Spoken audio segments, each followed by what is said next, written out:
weapon will prosper. No enemy triumph. He will not overcome. He can't scale these walls. Injustice will not win. Hell's gates will not prevail. Not on my time. Not on my watch. I am a watchman, and I take my place. As I wait, I will keep the faith. 'Cause I am a watchman, and I stand my ground. But if I never see it, I will stay the course.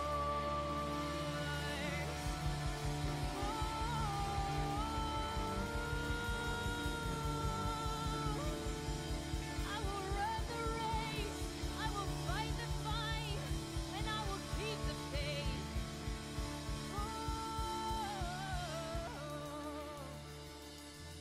I keep my eyes fixed on you.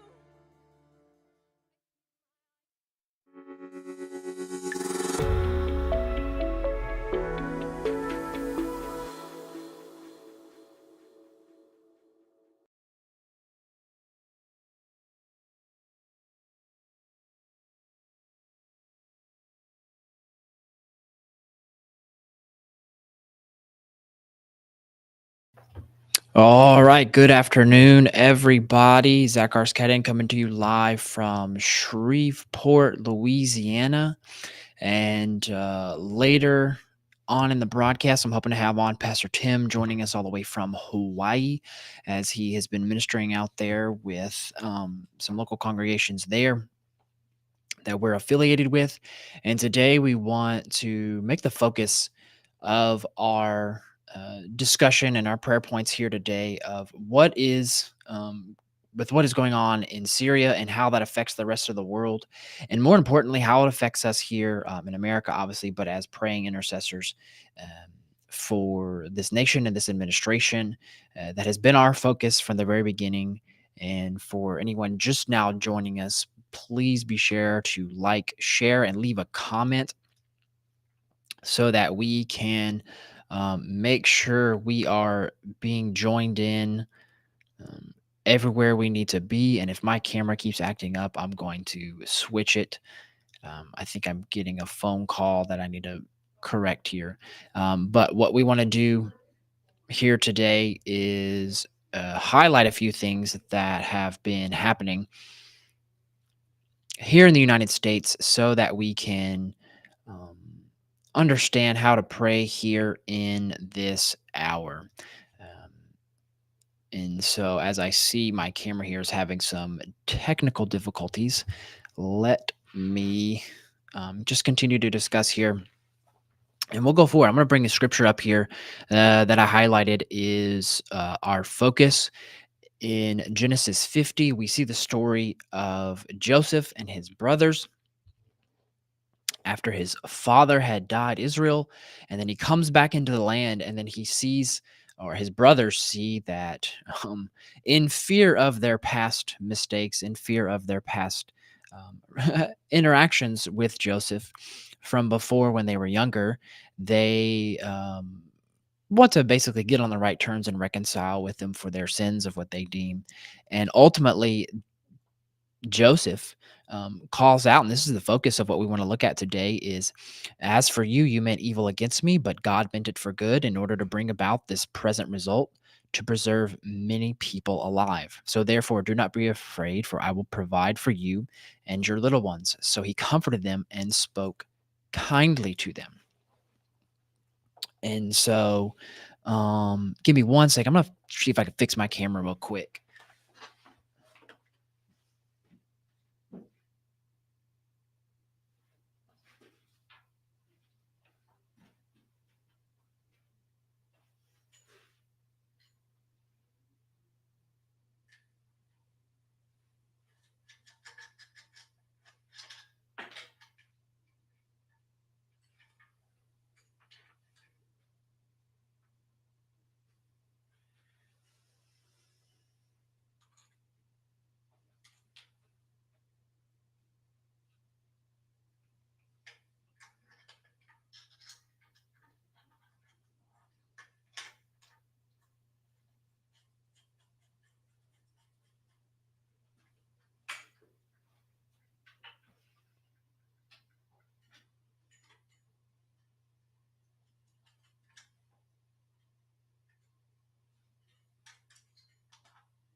All right.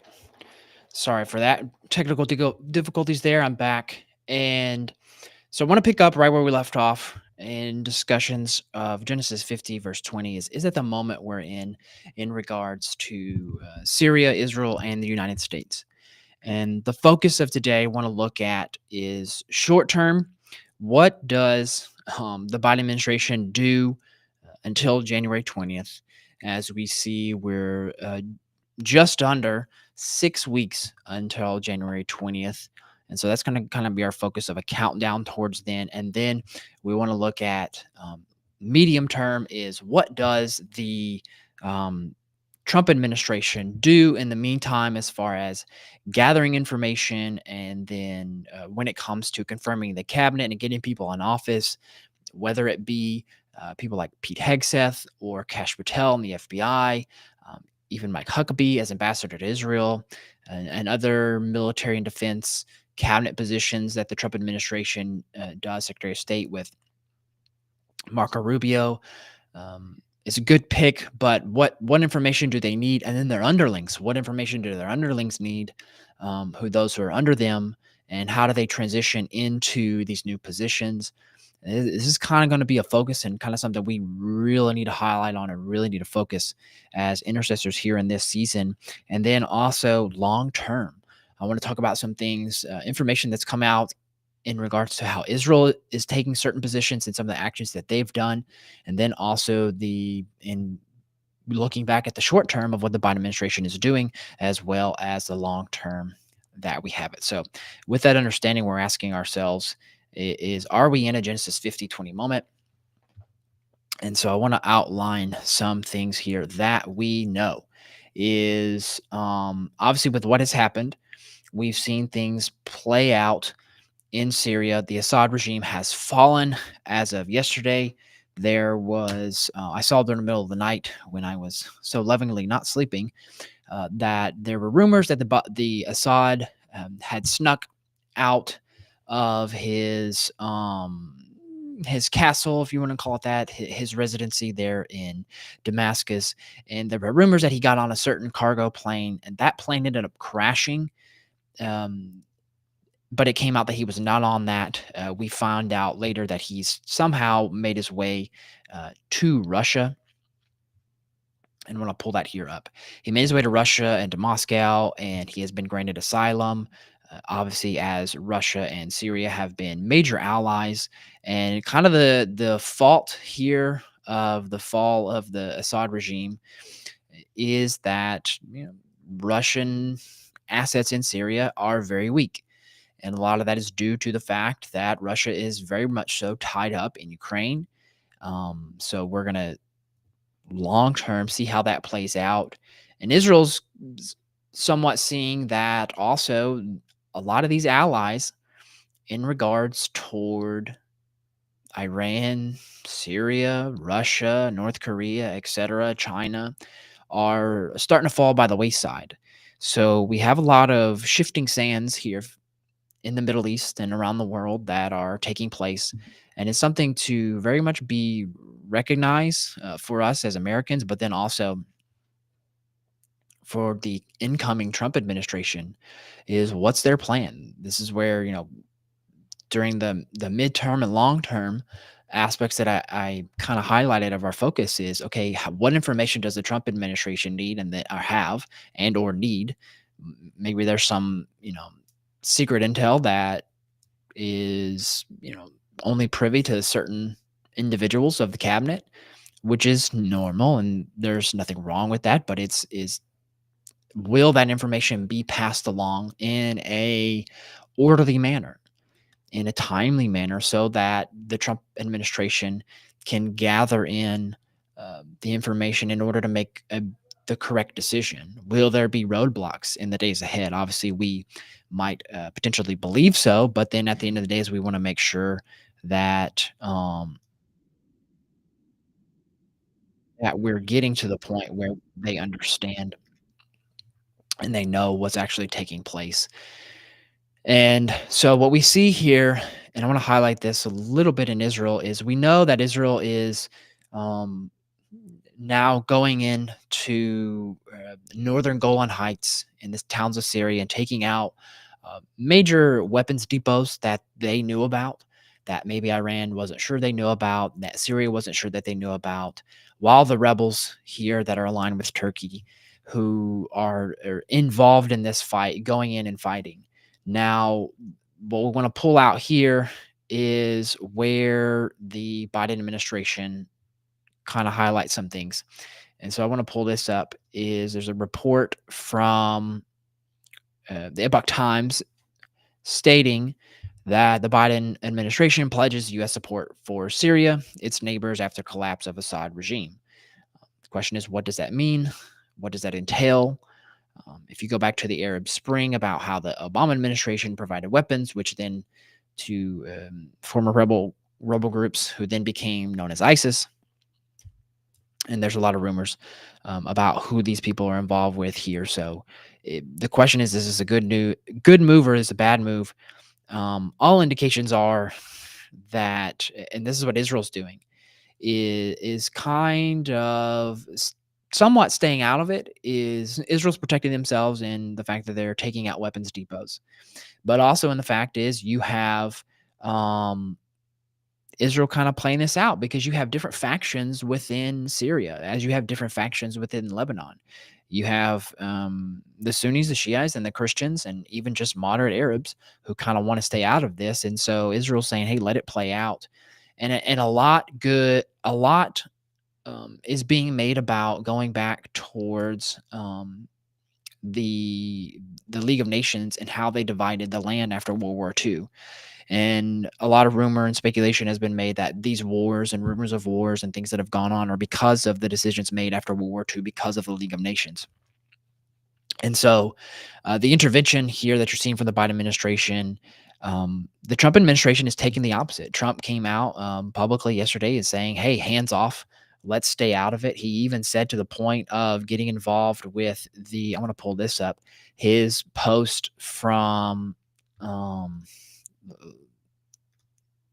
from Truth Social, where he's basically saying, in regards to I'm going to make sure I have the right one here. So give me one sec. Oh, there it is. Okay. Flying solo today, where he said in regards to the Ukraine Russia situation, is there needs to be a ceasefire immediately. And then not only on top of that, is negotiation should be done for the release of captive hostages, etc. Talking about China can help, how he can get involved with Russia, have Russia be involved. And so this is a point where you're seeing a difference of administrations. Seeing the Biden administration saying, let's get involved again, and provide weapons, help people. Israel saying, let's stay out of it. And Trump saying, hey, let's stay out of it. Let's let them. And so with that, I want to bring in Pastor Tim here all the way from Hawaii to give his thoughts here on this situation and our other situations that we're diving into. So let's bring him in here real quick. Well, good morning from here in Hawaii. Can you hear me, Zach? Yes, I can hear you. Okay. We'll be ministering here in a few minutes. So I got a group called Ekbalo, wonderful group, and we'll be ministering all this week. It's a school of ministry here. Lou Engel's ministry started this. But anyway, glad to be with you here from Hawaii. This obviously major news over the weekend with the Syria issue. Huge thing that happened here. And for us as intercessors, we always want to know, how is this affecting Israel? How's this affecting America? And Zach had a good lead into that today about the importance of that. It's a very critical moment for us. Now, let's look at the positives of what's happened here, and we'll look at the negatives as well. The positives is Assad is he's been a leader. He's owned by Russia and Iran completely. He does keep a level of peace after the Syrian war 10 plus years ago, but the fact is he gassed 500,000 people of his nation. He runs has an iron fist as far as how he rules. Christians have had some liberty there, not a whole lot, but some liberty there under him. As you know, ISIS, Al Qaeda, all those people, they killed many of the Christians during the war. And so that was an issue that was big. Now, these leaders. But for Israel coming in now, what this does, because Iran and Russia has controlled this whole Syria region, which was a land bridge from Iran to Lebanon, Hezbollah, for all the weapons, eventually even some to Hamas that way as well. So now you have this being cut off. This is no longer a pathway for them, because these rebels are what we call Sunni Muslims versus Shia Muslims, which are Iranian, and they hate each other. And now you have the land bridge being shut down. So Iran cannot now uh, pass weapons through. Israel has warned Iran, if you fly in, if you try to come in, we will take you out. So Iran's put that threat in there. As Zach was saying, also Americans, Russians, and Israeli fighter jets are taking out weapon depots. All three nations are doing it because they know if these rebels get hold of these weapons, there's no restraints on them whatsoever. Now, let me say this: all the characters, because there's multiple groups that are taking over multiple parts of the land, they're all bad characters. None of them are good. They all hate Israel, period, number one, and many of them hate Christians. Now, this guy that's taken over right now, his name is Abu Muhammad al-Galani, is his name, and he is actually on our list, a terrorist list, to take out. And he was a radical rebel in the past, has a long history of extremism, despite now his new moderate appeal that he has, and he's designated as a global terrorist, according to Long War Journal, and the Fox News reported this. He's a member of Al Qaeda, and U.S. keeps him on that list. So now he's running this. So for Israel right now, the important part is the weapons are being cut off. So you're drying up Hezbollah, you're drying up other factions. But now Israel last night or day before had to enter into Golan Heights and the Syrian cities around the border there, a few of them, and to build a barrier, actually put curfews on the local communities there, so don't come out after certain times, endanger your lives, because they do have to protect their perimeter there. They cannot allow some of these rebels who hate Israel to get in. Now, you understand, some of these weapons Assad has is horrendous. Chemical weapons, as well as all types of other weapons that Iran has and Russia has supplied them with. So we don't know who has what. And therein lies that the intelligence is going to be very difficult right now, because you have so many factions that are in the land, and so you have a real problem there as far as that's concerned. So now Israel has to be vigilant. It has brought some peace to them. Hezbollah is like dried up because of this as well, so they are at a level of peace. Israelis that I'm getting reports from are very happy. Now, one more thing, and I'll let Zach pop back in here. I have friends that work humanitarian ministries within the Middle East regions and within the Syrian region. And I was sent updates yesterday, and these are some of the updates that I received. I won't give their names and I won't give places here, but this is the Middle East region near Syria. This is one report. Two gunmen attacked the Catholic Church, turning in the morning mass into a scene of terror, killing one member of the church. It said, thank God the attacker's gun stopped working. Saved many lives. And then also in Turkey, they've arrested over 60 ISIS militants who were planning to attack Christian churches and Jewish worship places around the country. So the churches in that region now, all the house churches anyway, and all their families have been moved away to safe houses now, near those locations, to remain safe. And as well as everything else going on. The country is being ruled now, Syria, this is my report, by the law of Islam. And because of that, a lot of people who supported some of these people that took over, they're now being executed. This is not going to be reported on the news. This is what you're hearing for people on the ground. A lot of Christians are running toward other countries, be it Turkey, Iraq, other countries, trying to get out, especially believers that are the underground. The few underground churches in Syria, there are teams around the region that are helping them break away to safety with the missionaries that are in that region. So this is you'll never hear that on the news, because they don't really care about the Christians in there. It's such a small population. But so we can. This guy, this Abdul Muhammad Aghani, he's talking about being a moderate, but the fact is he has ties with Al Qaeda. And he merged with this other group called the HTS. You'll hear more about them. And so we have to understand this is a global terrorist that now is in charge of a nation. And now they are a rogue nation and they have weapons all over the land planted. That's what's going on the ground right now. Israel has to be wise. And President Trump's point that I think is well taken, J.D. Vance supported that, was let's leave this alone. This is not our war. We need to let it play out. The Biden administration probably has a different idea. They love war. They love the mechanism of war, and they've already hit airstrikes. Now, I think those are probably good airstrikes in the sense that they're hitting weapon depots around Syria. They know where they are. And the fact that Russia and Iran are hitting them as well tells you, wow, those are dead on targets. They're hitting the very places they know. The big one that Israel hit yesterday was a chemical lab that Iran was using, a test lab, what they call a sandbox. Kids playing in a sandbox. It was a place where they were playing with all types of chemical weapons and mixing and trying things out. That was hit yesterday by Israel. So that's a positive thing. But how many more of those are in the land? We don't know. We've got to pray that this Biden administration, I think, takes the advice of President Trump, which is to stay out of this thing, let it play out, find out what needs to happen here, because what likely is going to happen, these factions, like I said, I think there's like 4, maybe 5 factions that are taking over different regions of the country. They do not like each other. So it's very likely that they'll see some internal civil wars again. Unfortunately, that affects the civilian population. I think they've learned from watching what happened to Hezbollah, Hamas. That's why I think this guy Abdu is taking a more moderate stance, because he knows that he will be assassinated if he takes a radical, at least openly radical stance. So, like what they're doing to the Christians now, they're not going to talk about that.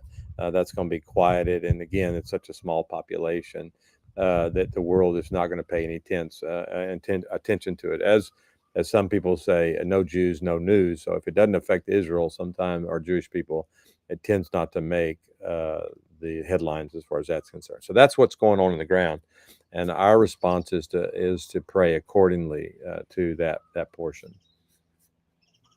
Yeah, and we know, or coming out of Israel, Israel knows that this leader of the rebel group in Syria is not only is he involved with these terrorist groups, but he also has a kind of quiet memo about wiping Israel off the map, and they're very much aware of that. And Israel itself is wondering, and this is kind of something I led in with, and really the focus of what we need to look at and pray for. Obviously, the period of transition, but once Trump gets in office, is long term. Because I think as well with President Trump and Bibi Netanyahu's, they're looking long term here. They're not just looking of, oh, let's stop this, let's end this. I think that's more of what the Biden administration is doing, is because they don't want enough wars under the Biden administration. So it's bad news for Biden. And so, but the focus is for Bibi, especially, is the next 3 generations, not just the next 3 weeks.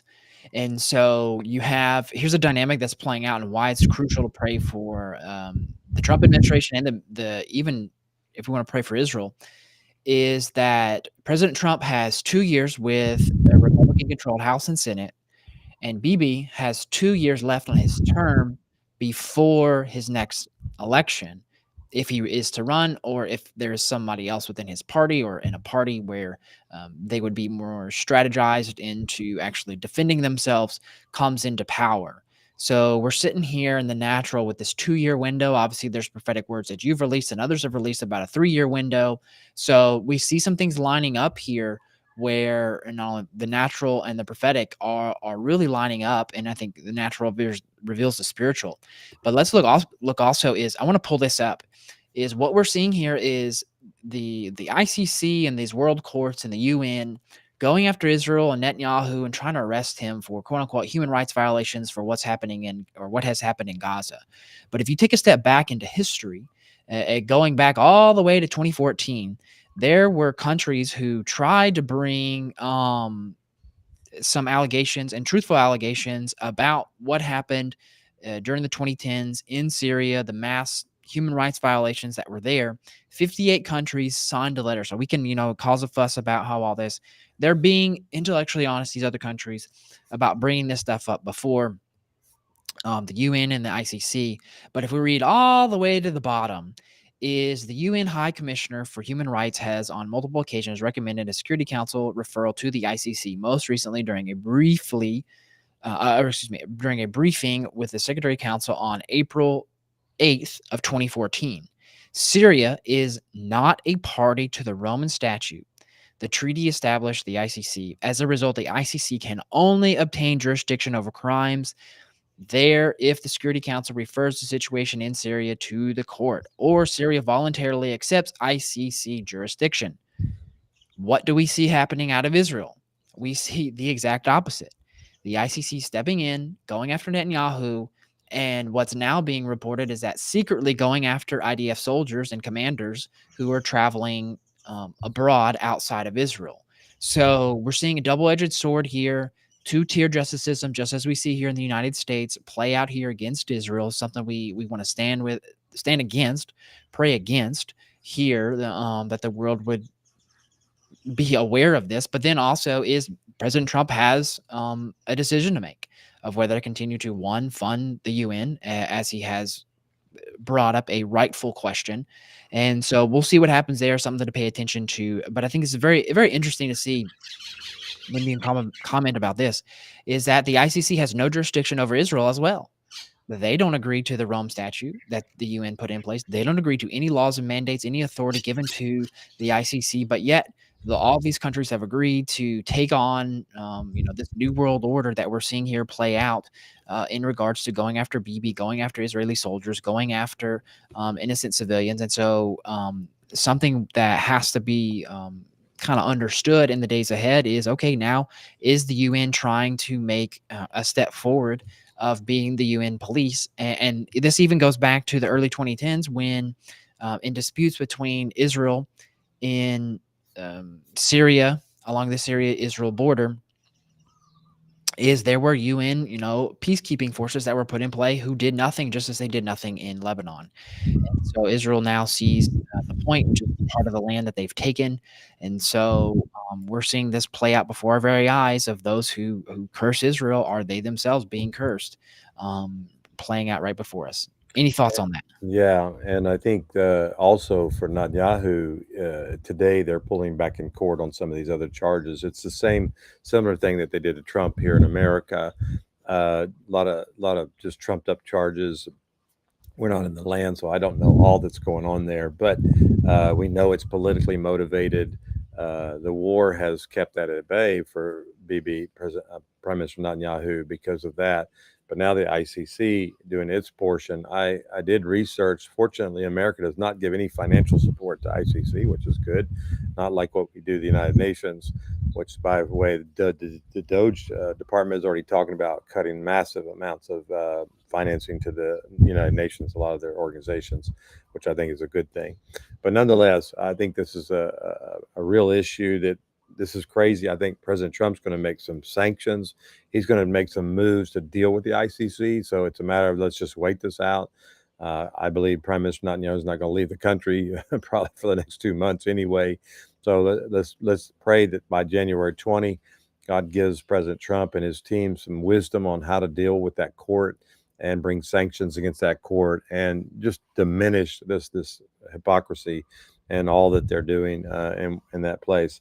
One more issue. I got to get running here in a few minutes, but on the question is if Russia has been supporting the Assad regime. Now Assad now is in Moscow. He's been given sanctuary there, him and his family, as well as many of his families in UAE and all out through the Persian Gulf area. They've been hiding there anyway. But everybody's asking, why is not Russia fighting? Why are they not, supporting this regime? And well, this is where the Ukraine war comes into play. And they're so busy dealing with Ukraine right now. The idea of splitting up their assets between the two places is very difficult. So Russia made a statement: if Assad's army is not going to fight, they're not going to support him. And what has happened here is the Syrian army, the Assads, they just walked out of these cities. They left homes, they left Damascus, they just walked out. So Russia is looking at, if they realize that now, if they were to get involved, they'd do it alone, and they're not going to do that alone. Now, what is key here for Ukraine and for the world is that they do have a port and a military naval base in Syria, on the Black Sea area. And if the rebels take that over, which is going to be very interesting, then Russia loses a major port, which it's been using in the Ukraine war, supplies and all sorts of things that they're using there. If they lose that, it actually gives an edge to Ukraine. So this is a big domino effect of what is happening here. It's helped Israel, helps many other people along the way. Refugees are now fleeing from Lebanon and Turkey back into Syria, as they had left. And you may actually see some from Europe. One of the reasons they fled is because they hated the Assad regime, and they don't like living in Europe. Many of them don't. So you may see a reflux, not influx, but reflux opposite, where those people leave Europe and go back to their homeland, which I think that would be good. They got family there. They can help rebuild a nation if possible. So I think that's some of the things that could happen. Europe has a real crisis on its hand with many of these people anyway, because many of them are committing the crimes and the problems that they're having all over Europe. So you have that there's so many pieces here, and I guess asking the Lord, what are you doing? What is God doing in this? I think God is overseeing Israel. I think God is protecting Israel in this place. And I think for the rebels, they saw, if Trump gets into play, Al Qaeda, ISIS, all these people, he took them out when he was in charge. They knew that there was a window between these administrations. If they were going to do this, they did it during this time, which they did, and then they play out this moderate new narrative that they're giving, that we're moderates and we're not radicals anymore. So I think that's what you're going to see here and play out before your eyes. I don't know how real it is. We'll wait and see and pray. And I think that's where I think it's just wisdom, and JD Vance as well. They both agree. And JD's a military guy, and I think they made a great, really observation is, let's just let this thing play out. So far, nothing's happening to Israel. Nothing's happening to American troops in Iraq, so forth. So we're not endangered right now. If it becomes something like that, then obviously you change your plan. But right now, that's where we are. We're going to pray. This is part of a whole prophecy about how from the highway of holiness, it goes all the way from Syria to Egypt. And so we're believing for that this could be the beginning of an outpouring of the Lord's Spirit in that land. That's what we're believing for. But right now, it is tenuous, and we must cover Israel and American soldiers that are in the region. Yeah, and there's a lot of prophecies trying to link a lot of things with Ezekiel and Isaiah, with Israel and Damascus being destroyed.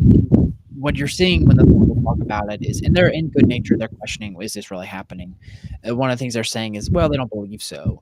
And so what we are seeing is, in the natural, things play out, is you're seeing these tribes rise up, whether it be Syria and Lebanon, and more so now even in Jordan and Saudi Arabia and Qatar and Iran, these different tribes, and even in Turkey, where like, let's take Syria and Jordan in specifically, is that you have some who you call Arabs, true Palestinians, that they tried to give, make a land for Palestine that is now Transjordan, or was Transjordan, now Jordan. Is that you have family members living on both sides of the border in Syria and Jordan. And so neither of them will make a side and pick a side, whether it be with the Assad or the Jordan, or even some of those who were living in Israel, who wouldn't take Israeli citizenships because they didn't want to harm their fellow cousins, family members, brothers, etc., stuff that were in Syria, because they didn't want to show any kind of backlash from the tribes that were there. And so the thought coming out of Israel with Netanyahu is to kind of see how this plays out and support those who are going to support life. And they're comfortable with whether they're Islamic to a degree, but as long as they allow freedom to kind of be the rule of the land, allow people to have the freedom in those countries. And there's a dispute of things going on within Jordan. Just to give a short history, I'm no expert there, but there's a lot of things at play now because of these, and because of somebody asked the question, will Iran fall next? That's up for debate. People, I mean, we don't know the truth about what's really going on there, but what we do find out about what's going on in Iran is that people are starting to rise up. They're getting fed up with it, and that's part of the sanctions that the Trump administration did the first time, of causing harm to the regime, and hopefully allowing the people, kind of pushing them to the edge of saying, "Hey, you got to stand up for yourself to a point. We're going to do our part as far as the sanctions." And now the IAEA, the International Atomic Agency, is coming out with more reports about violations of the, formerly known as Iran nuclear deal. Into the, Iran wasn't supposed to be doing certain things, but they ended up finding them that they were, not only in Iran but outside. And so there's a lot of things at play here, and this is why I feel, and in the natural, personally, I like Marco Rubio in that position, as Secretary of State, Mike Huckabee, JD Vance. And if Pete Hegseth gets in, he has some, personal moral failings, but he has a military background and understanding that could possibly help in these situations.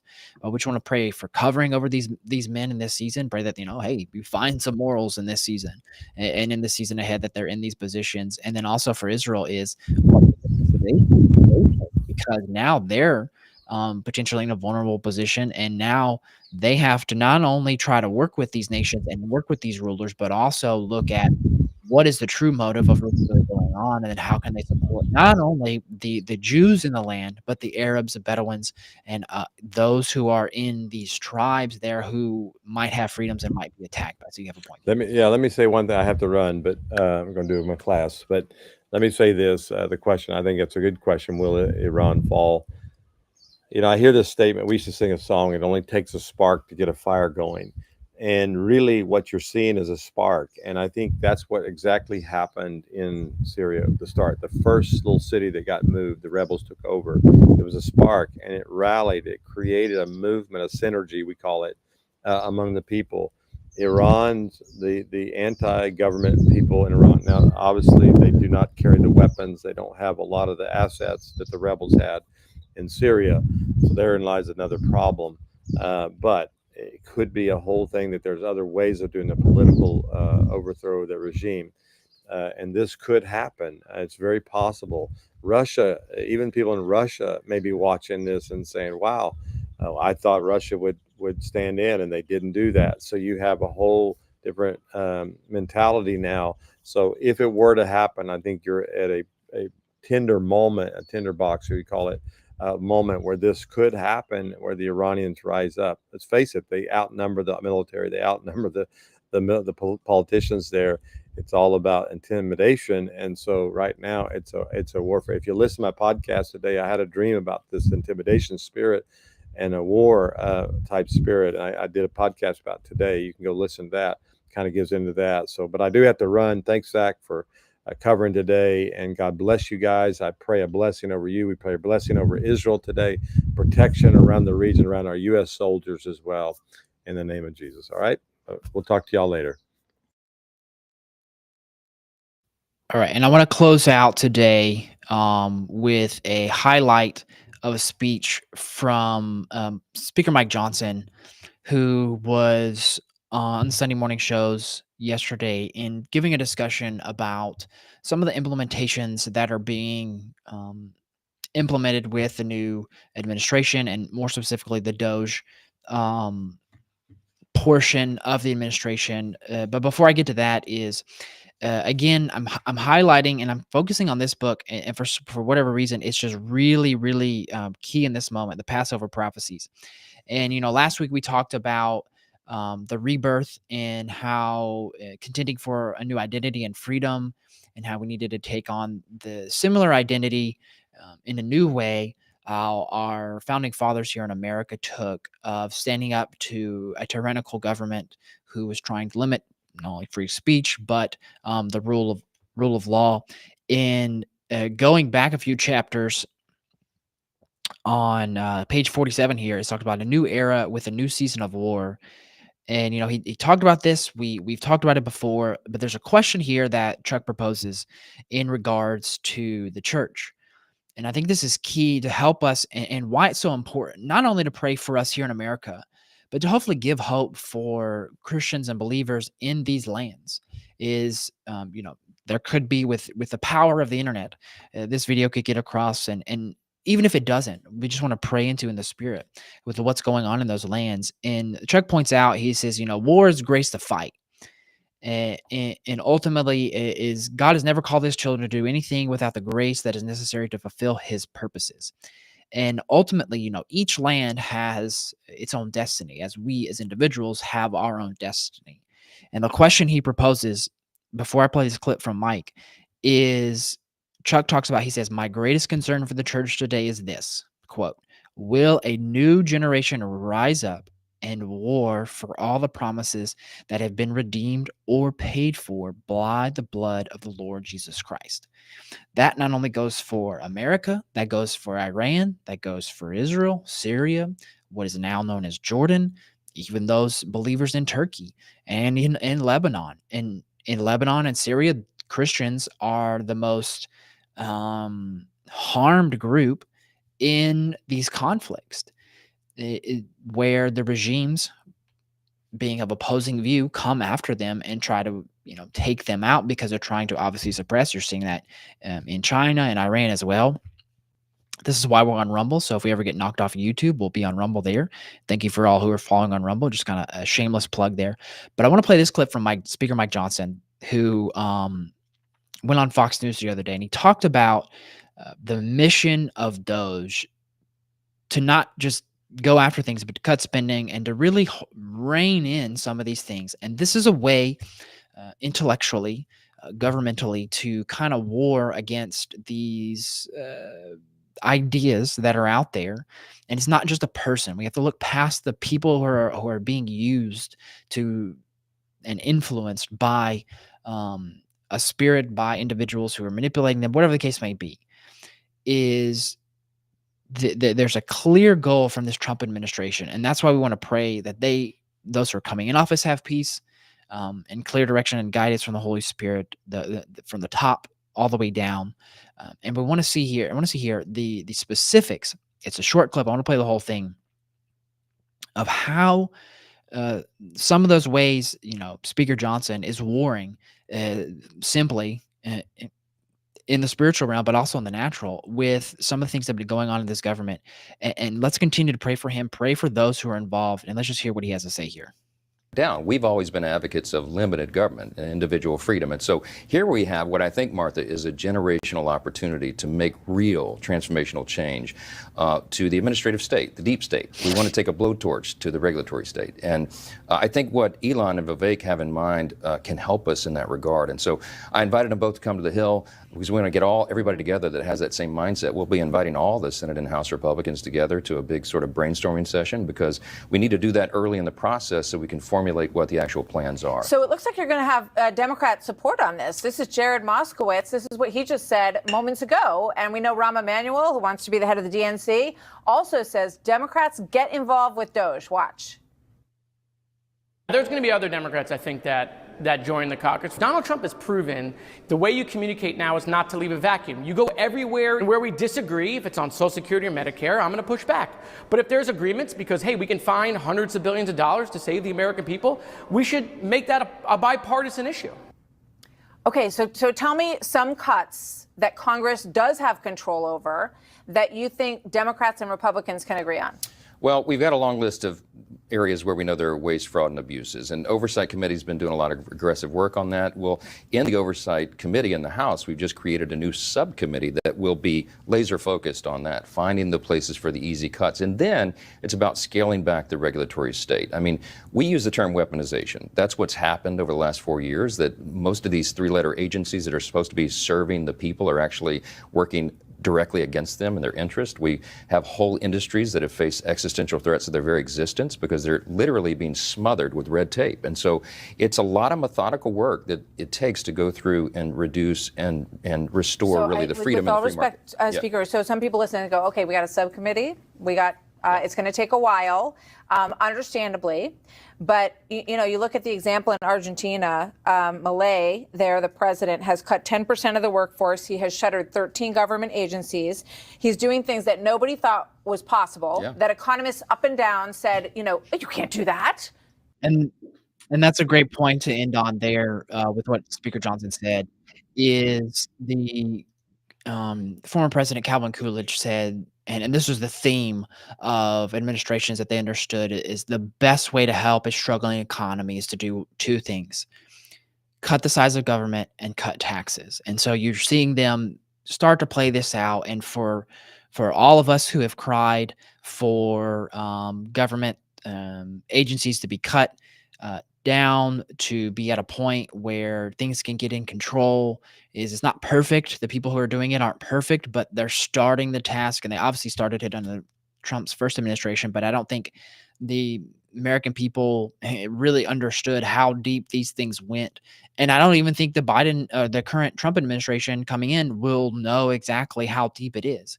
It's a thing where they're going to have to get involved, get their hands dirty, and figure out how deep it really goes. Figure out how much red tape is really there. Obviously, they can know, but until they get in and they start seeing these things, and they start revealing these things, and there may be some government employees who have just been going along with what they've known, and maybe they've had oversight, maybe they haven't, and they're just kind of doing whatever they can to keep their jobs.